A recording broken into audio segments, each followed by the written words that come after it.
ഇന്ന് നമുക്ക് eggless honey cake എങ്ങനെയാണ് റെഡിയാക്കുക എന്ന് നോക്കാം. ഇതിൻ്റെ മെഷർമെൻറ്റ്സ് കാര്യങ്ങളും ഞാൻ ഡീറ്റെയിൽ ആയിട്ട് പറഞ്ഞു തരുന്നുണ്ട്. ഒരു മിക്സിംഗ് ബൗളിലേക്ക് 4 കപ്പ് മൈദ, 2 teaspoon baking powder, 1/2 teaspoon baking soda എല്ലാം കൂടി നല്ല രീതിയിൽ മിക്സാക്കി എടുക്കുന്നുണ്ട്. വേറൊരു ബൗളിലേക്ക് നമുക്ക് 3/4 കപ്പ് വീതം 3/4 കപ്പ് വീതമായിട്ട് ഞാൻ അളന്നെടുത്തിട്ടുള്ളത്. 2 പ്രാവശ്യം പുളിയില്ലാത്ത കട്ടി തൈരും 2 കപ്പ് പൗഡർ ഷുഗറും ആ സെയിം കപ്പിൽ തന്നെ നമുക്ക് ഓയിലും 3/4 കപ്പ് വെച്ചിട്ടാണ് അളന്നിട്ടുള്ളത്. പിന്നെ 2 ടീസ്പൂൺ വാനില എസൻസും കൂടി എല്ലാം പൗഡർ ഷുഗറും ഓയിലും പിന്നെ തൈരും കൂടി എല്ലാം നല്ല രീതിയിൽ മിക്സാക്കി എടുക്കുക. കുറച്ച് സമയം എടുക്കും, എന്നാലും നല്ല രീതിയിൽ അത് മിക്സാക്കി എടുക്കുക. അപ്പോഴാണ് അതിൻ്റെ ഉള്ള ഒരു കറക്റ്റ് ടെക്സ്ചർ നമുക്ക് കിട്ടും. പിന്നെ നമുക്ക് ഇനിയാണ് മാവ് അരിച്ചെടുക്കേണ്ടത്. പിന്നെ ഈ സെയിം പാത്രത്തിൽ നിന്ന് നമുക്ക് അരിപ്പ് വെച്ച് കൊടുക്കുക. ഞാൻ കുറച്ചായിട്ട് എടുത്ത് 3 പ്രാവശ്യം ഞാൻ അരിച്ച് മാറ്റുന്നുണ്ട്. ഇത് ഫസ്റ്റ് ടൈമാണ്. പിന്നെ ആ വിസ്ക് നമുക്ക് മാറ്റി വയ്ക്കാം. സ്പാച്ചിലയുടെ സപ്പോർട്ടിൽ നമുക്ക് കുറച്ചായിട്ട് നല്ല സ്ലോ ആയിട്ട് ഒരു കട്ടകളൊന്നും ഇല്ലാത്ത രീതിക്ക് നല്ല സ്മൂത്തായിട്ട് ഒന്ന് ഇളക്കി കൊടുക്കാം. പിന്നെ രണ്ടാമത്തെ പ്രാവശ്യം ഞാൻ അരിച്ച് കൊടുക്കുന്നുണ്ട്.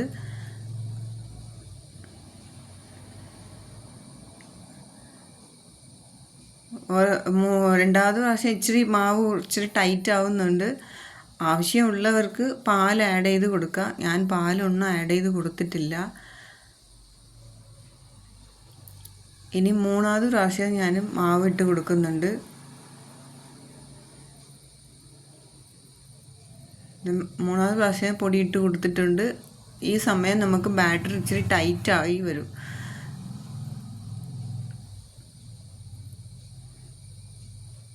നല്ല രീതിക്ക് ഒന്ന് മിക്സാക്കി എടുക്കുക.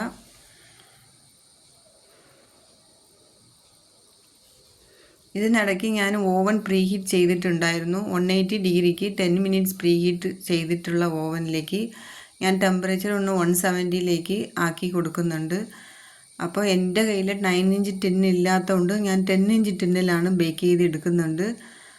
ഓയിലൊക്കെ അപ്ലൈ ചെയ്ത് ബട്ടർ പേപ്പറൊക്കെ നേരത്തെ വിരിച്ച് വെച്ചിട്ടുണ്ടായിരുന്നു. അപ്പോൾ ബാറ്റർ ഇച്ചിരി ടൈറ്റായിട്ടേ ഉണ്ടാവുള്ളൂ. എഗ്ഗ് ചേർത്തിട്ടില്ലല്ലോ. അപ്പോൾ ഇത് നമുക്ക് എല്ലാ സൈഡും കൂടി കവർ ചെയ്ത് കൊടുക്കുക. ഈ എഡ്ജൊക്കെ നല്ല രീതിയിൽ കൊടുക്കണം, അല്ലെങ്കിൽ കേക്ക് കാണുമ്പോൾ ബേക്കായി വരുമ്പോൾ നല്ല കറക്റ്റ് ഷേപ്പ് കിട്ടത്തില്ല. അപ്പോൾ നമുക്ക് നല്ല രീതിയിൽ ഒന്ന് ഷേപ്പാക്കി കൊടുക്കേണ്ടി വരും. കുറച്ച് സമയം എടുക്കും. ഷേപ്പാക്കി കൊടുത്തിട്ടുണ്ട്. അപ്പോൾ ഇനി നമുക്ക് ഓവനിലേക്ക് വെച്ച് കൊടുക്കുക. ബേക്കാക്കി 170ലേക്കാണ് ഞാൻ ബേക്കാക്കി എടുത്തത്. 40 മിനിറ്റ്സ് എടുത്തിട്ടുണ്ടായിരുന്നു. നല്ല ബേക്കാക്കി കിട്ടിയിട്ടുണ്ട്.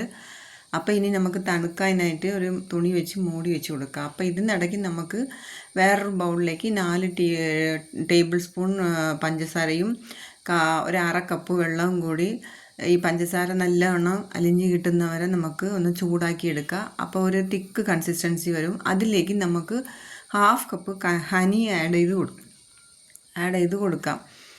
അപ്പോൾ ഇനി സ്റ്റവ് ഓഫാക്കി കൊടുക്കുന്നുണ്ട്. ഹണി ആഡ് ചെയ്തതിന് ശേഷം നമുക്ക് ഫ്ലെയിം വേണ്ട. അപ്പോൾ നമുക്ക് അത് ഓഫാക്കി കൊടുത്ത് അത് തണുക്കാനായിട്ട് മാറ്റി വയ്ക്കാം. പിന്നെ വേറൊരു ബൗളിലേക്ക് 1 കപ്പ് സ്ട്രോബെറി ജാം എടുത്തിട്ടുണ്ട്. അതിലേക്ക് നമുക്ക് 2 ടീസ്പൂൺ ജാം ഒന്ന് മെൽറ്റായി ലൂസായിട്ട് വരും. ആ സമയം നമുക്ക് 2 ടേബിൾ സ്പൂൺ ഹണി ആഡ് ചെയ്ത് കൊടുക്കാം.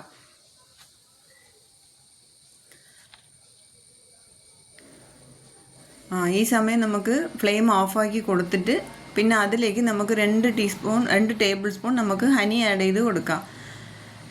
ആഡ് ചെയ്ത് കൊടുത്തിട്ട് അതും നമുക്ക് തണുക്കാനായിട്ട് മാറ്റി വയ്ക്കാം. ഈ സമയം നമുക്ക് കേക്ക് അവിടെ തണുത്തിട്ടുണ്ടാവും.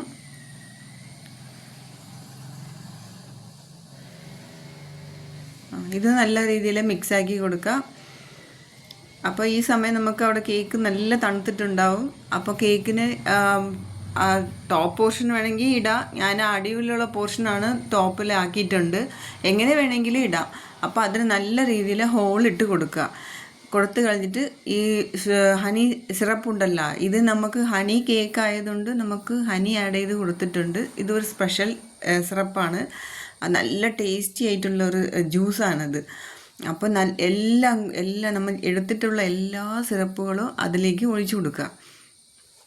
എല്ലാ സൈഡും കവറായി വരുന്ന രീതിക്ക് അതൊന്ന് അപ്ലൈ ചെയ്ത് കൊടുക്കുക. അപ്പോൾ ഹോൾ ഇട്ടതുകൊണ്ട് പെട്ടെന്ന് അതിൽ ഇറങ്ങിപ്പോവും. പിന്നെ നമുക്ക് ജാം ഒരു സൈഡ് മാത്രം ഇടാതെ എല്ലാ സൈഡിലേക്കും ഇട്ട് കൊടുക്കുക. ആദ്യം കവർ ചെയ്ത് എടുക്കുക, പിന്നെ കുറച്ച് കഴിഞ്ഞിട്ട് എല്ലാ സൈഡും കൂടി അപ്ലൈ ചെയ്ത് നല്ല രീതിക്ക് എടുക്കുന്നുണ്ട്. പിന്നെ ഞാൻ ഈ 4 സൈഡും കൂടി ചെറുതായിട്ട് ഒരു കട്ട് ചെയ്ത് കൊടുത്തിട്ടുണ്ട്. കേക്ക് എപ്പോഴും ബേക്കായി എടുക്കുമ്പോൾ ഈ എഡ്ജ് ഭാഗം നമുക്ക് ക്രീം ഇല്ലാത്തതുകൊണ്ട് ഈ എഡ്ജ് ഭാഗം നമുക്ക് ഇച്ചിരി ഹാർഡായിട്ട് ഉണ്ടാവും. അപ്പോൾ ഞാൻ എഡ്ജ് മുഴുവനും കട്ട് ചെയ്ത് കൊടുത്ത് അതിലേയും അപ്ലൈ ചെയ്ത് കൊടുത്തിട്ടുണ്ടായിരുന്നു ജാം. അപ്പോഴാണ് അത് കേക്ക് കൊടുക്കുന്നവർക്ക് അത് നമ്മൾ ഒരു ബർത്ത്ഡേക്ക് കൊടുക്കുമ്പോൾ അത് എല്ലാ സൈഡും കൂടി ആ ഒരു ജാം അപ്ലൈ ചെയ്യണം, അല്ലെങ്കിൽ അത് കാണാനൊരു ലുക്കില്ല. അപ്പം ഞാൻ എല്ലാ സൈഡും കൂടി ആ ജാം അപ്ലൈ ചെയ്ത് കൊടുത്തിട്ടുണ്ടായിരുന്നു. പിന്നെ നമുക്ക് ഡെസിക്കേറ്റഡ് കോക്കനട്ട് പൗഡർ എല്ലാ സ്ഥലത്തും അവൈലബിൾ ആണ്.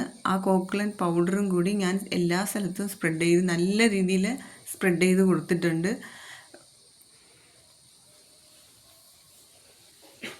പിന്നെ 4 സൈഡും കൂടി ഞാൻ ആ കോക്കനട്ട് പൗഡർ ആ ജാമിൻ്റെ സൈഡ് നമ്മൾ ഈ വൈറ്റ് ഫോറസ്റ്റ് കേക്കിലൊക്കെ അപ്ലൈ ചെയ്യുന്ന ഉണ്ടല്ലോ ആ സെയിം മെത്തേഡിൽ തന്നെ ഞാൻ 4 സൈഡും കൂടി ഡെസിക്കേറ്റഡ് കോക്കനട്ട് പൗഡർ അപ്ലൈ ചെയ്തിട്ടുണ്ട്. അതൊന്നും വീഡിയോ എടുക്കാൻ പറ്റിയിട്ടുണ്ടായിരുന്നില്ല, ആ സമയം വീഡിയോ ഓഫായിട്ടുണ്ടായിരുന്നു. അപ്പം കാണുമായിരിക്കും, ഇപ്പം ഈ സൈഡ് ജസ്റ്റ് ഒന്ന് കാണാം. പിന്നെ പേര് എഴുതി കൊടുത്തിട്ടുണ്ട്. നല്ല ടേസ്റ്റ് ആൻഡ് ജ്യൂസി ആയിട്ടുള്ള കേക്കാണ് കേട്ടോ. അപ്പോൾ എല്ലാവരും ട്രൈ ചെയ്ത്